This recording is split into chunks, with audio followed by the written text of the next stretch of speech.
अब देखते हैं बेटा आज नई unit electromagnetic waves.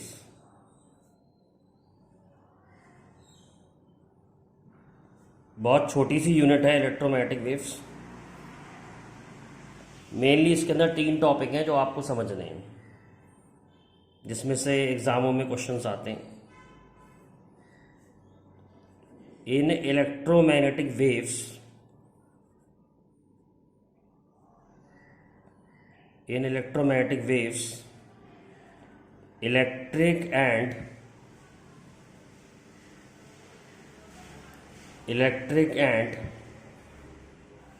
Magnetic field vector vibrate perpendicular to each other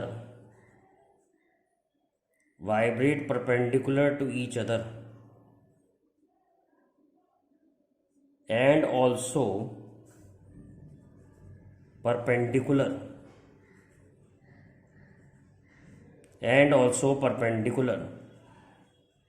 to direction of propagation।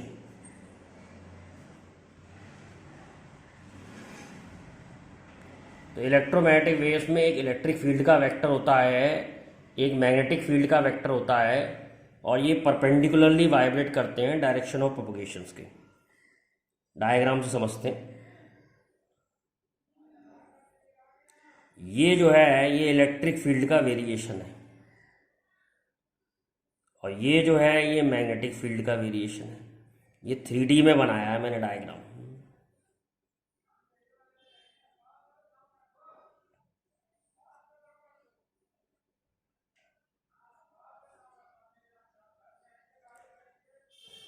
तो वेव इधर जा रही है, ये डायरेक्शन ऑफ प्रोपगेशन है। वेव इधर जा रही है, wave is travelling this. Electric field ऐसे वाइब्रेट कर रही है, तो ये डायरेक्शन ऑफ प्रोपगेशन की परपेंडिकुलर है। और मैग्नेटिक फील्ड ऐसे वाइब्रेट कर रही है, वो भी डायरेक्शन ऑफ प्रोपगेशन की परपेंडिकुलर है। और ई और बी भी आपस में परपेंडिकुलर है। अब ई की जो इक्वेशन होती है वो एक वेव की इक्वेशन होगी। तो E is equal to E naught sine of omega T minus K X, और B is equal to B naught sine of omega T minus K X. इस पर न्यूमेरिकल भी आ जाते हैं इक्वेशन कंपेयर करने के, कि ई नॉट कितनी है, बी नॉट कितनी है, वेवलेंथ कितनी है, फ्रिक्वेंसी कितनी है। तो इसके लिए आपको वेव की इक्वेशन पता होनी चाहिए। अगर नहीं भी पता तो के को याद कर लो 2π/λ। इससे कंपेयर करके वेवलेंथ निकलाएगी। एक्स के संग आता है 2π/λ, और ओमेगा के संग आता है 2πn। सॉरी, टी के संग आता है ओमेगा, और ओमेगा होता है 2πn। इससे फ्रिक्वेंसी मिल जाएगी। और अगर माइनस साइन है और एक्स है तो ये travelling in positive X direction है। और अगर इसमें प्लस साइन होता, if positive sign is given, तो वो हो जाता travelling in negative X direction. ध्यान रखने वाली बात क्या है? ध्यान रखने वाली बात यह है कि अगर नेगेटिव साइन दिया है और एक्स दिया है, वाई भी दे सकता है किसी इक्वेशन में, अगर नेगेटिव और एक्स दिया है तो पॉजिटिव एक्स डायरेक्शन में जा रही है, और पॉजिटिव और एक्स दिया है तो नेगेटिव एक्स डायरेक्शन में जा रही है। इक्वेशन में अगर एक्स है तो मतलब एक्स एक्सिस में है। अगर इक्वेशन में वाई होता तो वाई डायरेक्शन में रहती, इक्वेशन में जेड होता जेड डायरेक्शन में होती, किसी भी डायरेक्शन में दे सकता है। तो इसमें E is equal to E naught sine omega T minus K X, B is equal to B naught sine omega T minus K X. E naught है मैक्सिमम इलेक्ट्रिक फील्ड,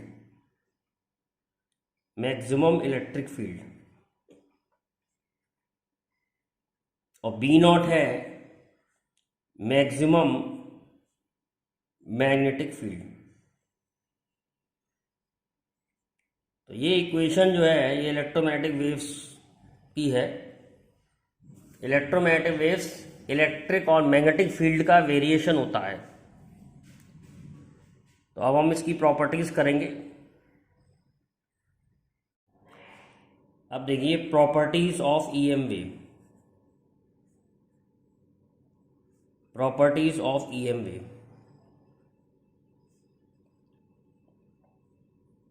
पहली प्रॉपर्टी देखिए, they are produced by accelerating charge particle.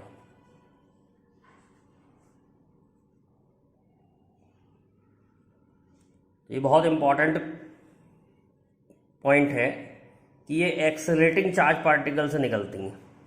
केवल charge particle के motion से नहीं, charge particle में acceleration भी होना चाहिए, तब इलेक्ट्रोमैग्नेटिक वेव्स निकलती हैं। कौन सी वेव्स को इलेक्ट्रोमैग्नेटिक वेव्स कहते हैं? तो इसके लिए आप एक कोड याद कर लें, गैक्सू-वेमर। इसमें जी गामा रे है, एक्स एक्स रे है, यू अल्ट्रावायलेट है,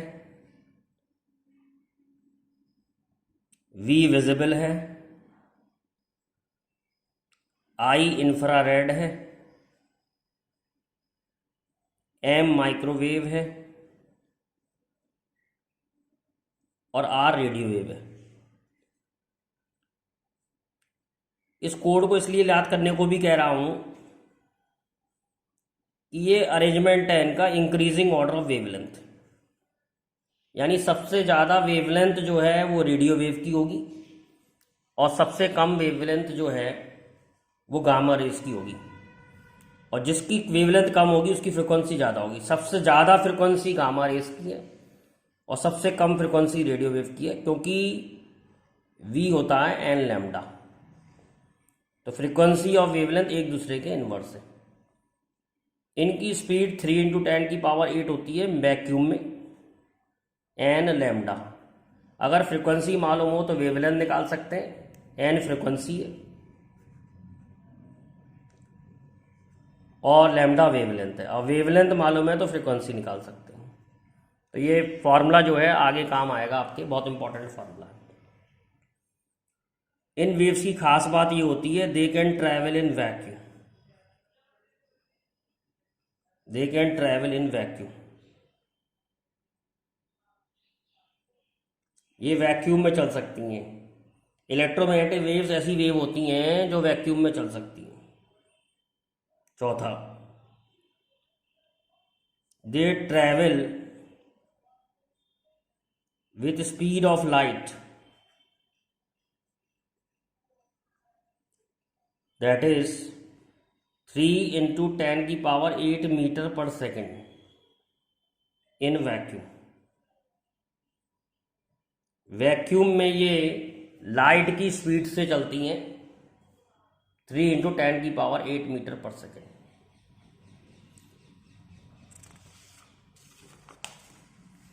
और प्रॉपर्टीज देखते हैं इसकी। They are transverse in nature. They are transverse in nature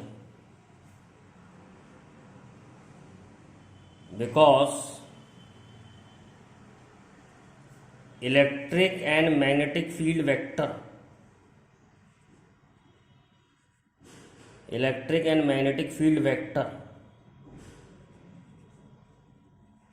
vibrate perpendicular to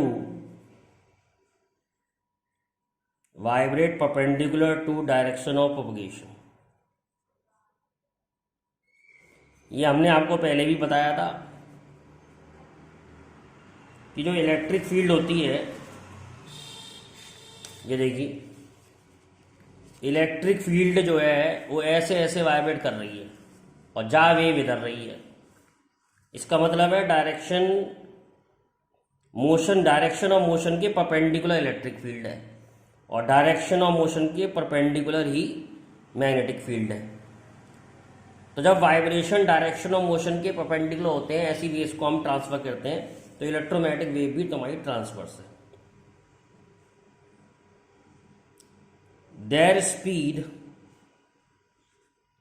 their speed depends on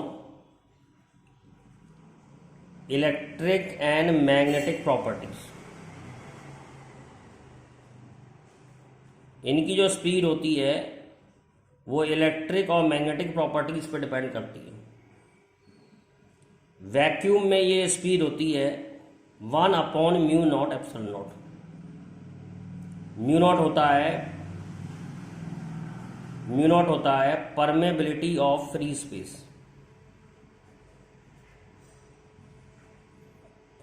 और epsilon not permittivity of free space. ये सब आप पहले ही पढ़ चुके हैं।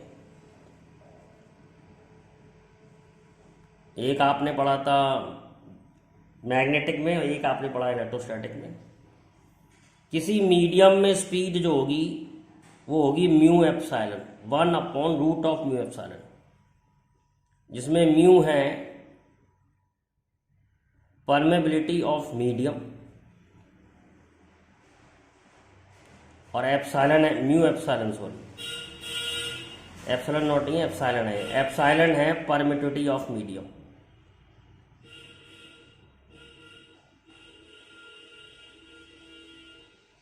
तो इनकी जो स्पीड है वो इलेक्ट्रिक और मैग्नेटिक प्रॉपर्टीज पर डिपेंड करती है। और अगर हम C/V निकालें तो ये सॉल्व करके आ जाएगा μ/μ0 और एप्सिलॉन/एप्सिलॉन नॉट। μ/μ0 μr होता है रिलेटिव परमिबिलिटी और एप्सिलॉन/एप्सिलॉन रिलेटिव परमिटिविटी।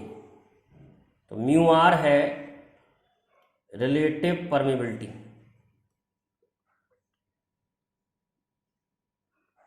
और एप्सिलॉन है रिलेटिव परमिटिविटी। एप्सिलॉन है रिलेटिव परमिटिविटी और C/V रिफ्रैक्टिव इंडेक्स होता है। तो ये रिफ्रैक्टिव इंडेक्स का भी एक फॉर्मूला निकल रहा है, ये भी ऑब्जेक्टिव में आ सकता है आपका, कि रिफ्रैक्टिव इंडेक्स का formula in terms of mu and epsilon. Refractive index का formula in terms of mu and epsilon. तो ये आपने कुछ प्रॉपर्टीज देखी इलेक्ट्रोमैग्नेटिक वेव्स की, और देखते हैं।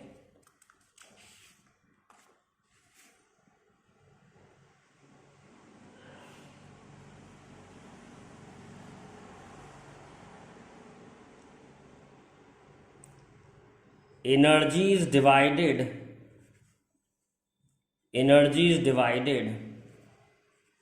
Equally among electric and magnetic field. Energy जो है इक्वली डिवाइड होती है इलेक्ट्रिक और मैग्नेटिक फील्ड में, मतलब इलेक्ट्रिक एनर्जी और मैग्नेटिक एनर्जी बराबर होती है। इस पे एक बार मेंस में क्वेश्चन भी आया है, IIT मेंस में क्वेश्चन पूछा गया था। ये IIT मेंस में आया है क्वेश्चन कि इक्वली होती है, बड़ी होती है, ग्रेटर होती है, किसकी लेस होती है। इसका आंसर था इक्वली होती है।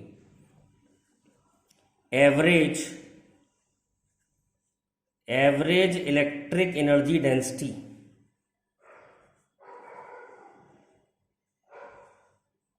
Is equal to half epsilon naught E²। और एवरेज इलेक्ट्रिक एनर्जी डेंसिटी को U से लिखते हैं। ये फॉर्मूला बता सकते हैं कैसे आया। एनर्जी डेंसिटी होता है एनर्जी अपॉन वॉल्यूम। तो इलेक्ट्रिक एनर्जी डेंसिटी होती है, इलेक्ट्रिक एनर्जी होती है कैपेसिटर के अंदर 12 CV², और कैपेसिटर का वॉल्यूम हो जाएगा एरिया इंटू डिस्टेंस। मतलब ये प्लेट का एरिया है, ये डिस्टेंस बिटवीन द प्लेट है, तो कितने वॉल्यूम में एनर्जी है, तो एरिया इंटू डिस्टेंस वॉल्यूम आ गया। अब हाफ कैपेसिटेंस का फॉर्मूला लग दिया एप्सिलॉन नॉट A/D, और वोल्टेज होता है electric field into distance upon AD। तो ए से कैंसिल हो गया, डी का स्क्वायर डी से कैंसिल हो गया, तो ये आ गया half epsilon naught E square. तो ये कहाँ से फार्मूला आया ये बताया है, एवरेज इलेक्ट्रिक एनर्जी डेंसिटी होती है half epsilon naught E square. Average magnetic energy density, average magnetic energy density होती है half B square upon mu naught. अब हम आपको बताएंगे कि ये फार्मूला कहाँ से आया B square upon mu naught.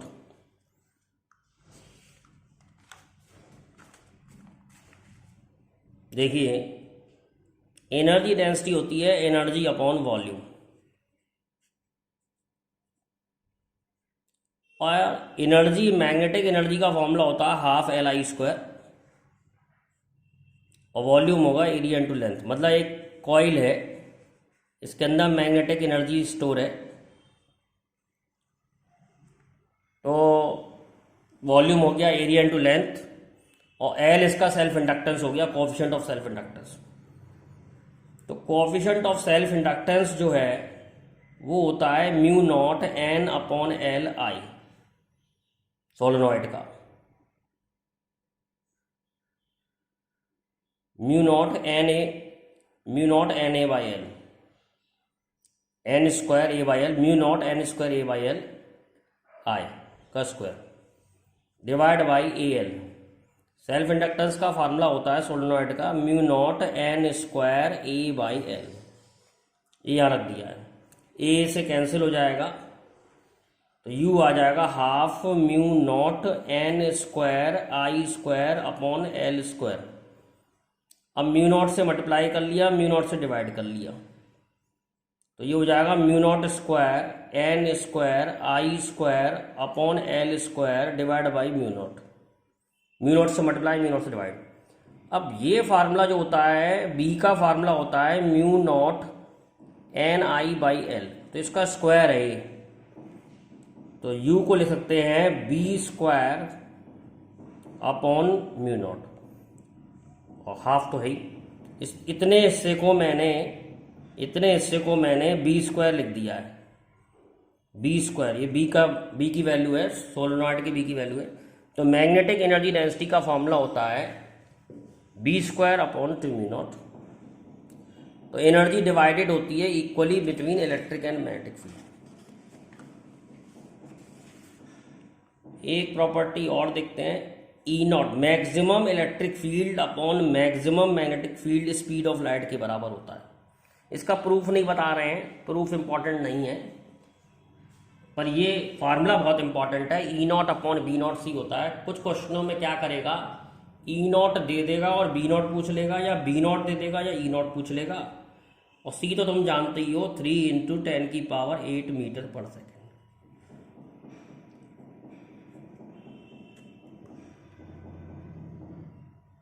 अब देखिए direction of propagation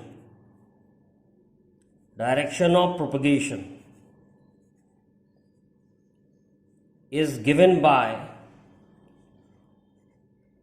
E cross B, यानी जहां ई क्रॉस बी करके क्रॉस प्रोडक्ट आएगा वही डायरेक्शन ऑफ प्रोपगेशन होगा। जैसे ये ई है और ये बी है, तो जब मैं क्रॉस प्रोडक्ट का डायरेक्शन निकालूंगा, ई क्रॉस बी करूंगा, ई से बी उंगली घुमानी पड़ेगी। जब मैं ई क्रॉस बी करूंगा तो डायरेक्शन इधर आ रहा है, यानी वेव इस डायरेक्शन में जा रही है। इस पे एग्जाम में बहुत क्वेश्चन आते हैं, तो इसकी हम आपको दूसरी ट्रिक भी बताएंगे, मैथमेटिक्स के जरिए कैसे निकाल सकते हैं कि ई किधर होगा, बी किधर होगा और डायरेक्शन ऑफ प्रोपगेशन किधर होगा। तो उसके लिए आपको थोड़ा सा वेक्टर पोर्शन आना चाहिए। तो आपको याद होगा, इसको आई, इसको जे और ऐसे के लिख लें, तो आई क्रॉस जे आगे वाला होता है, आई क्रॉस जे आगे वाला होता है के, एंटी क्लॉकवाइज चलते हैं इसमें।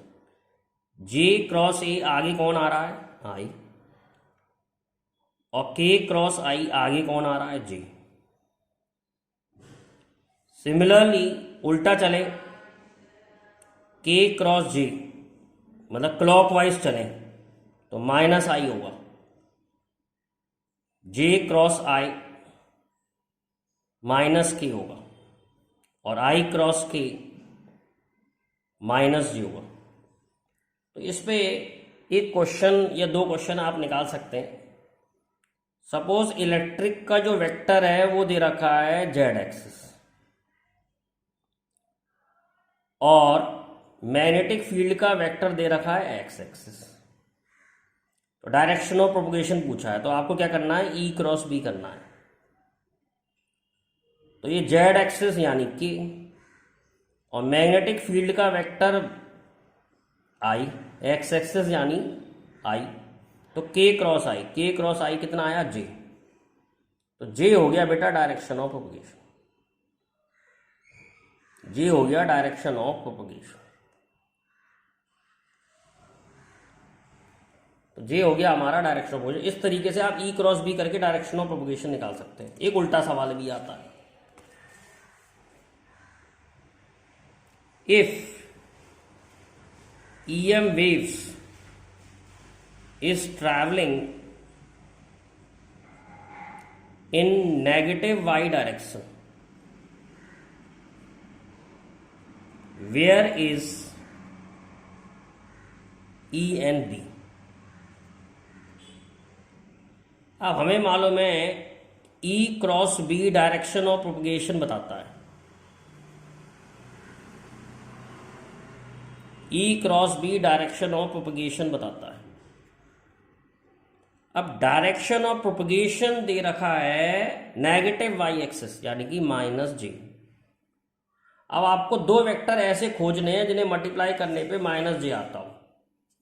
तो आई क्रॉस के माइनस जे हो गया, देख लो लिखा हुआ है आई क्रॉस के माइनस जे, पहले लिखवाया है। तो आई क्रॉस के माइनस जे है।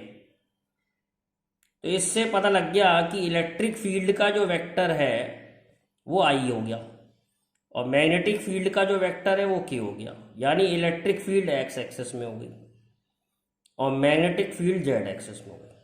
तो ये बहुत इंपॉर्टेंट क्वेश्चन है, ये निकालने को आता है। एक प्रॉपर्टी और पढ़ाते हैं, electric field vector produces optical effect. मतलब कौन सा वेक्टर हमें देखने में हेल्प करता है, it is electric field vector. Magnetic field vector का कोई रोल नहीं होता है। इलेक्ट्रिक फील्ड वेक्टर जो होता है हमारी आंख में हमारे रॉड्स और कोन होते हैं उन पर इफेक्ट डालता है, जिसकी वजह से हम देख पाते हैं चीजों को। तो ऑप्टिकल इफेक्ट के लिए कौन सा वेक्टर रिस्पॉन्सिबल है, it is electric field vector. अगर आपको वीडियो अच्छी लगी हो तो लाइक और शेयर करें और चैनल को सब्सक्राइब करें। चैनल का नाम है आपका फिजिक्स चैनल। अपने फ्रेंड्स को भी बताएं, आपका फिजिक्स चैनल। और वीडियो भी मिलती रहेंगी, न्यूमेरिकल वीडियो भी बना रहा हूं मैं, धीरे धीरे करके न्यूमेरिकल्स की भी वीडियो मिलती रहेंगी। आपका फिजिक्स चैनल।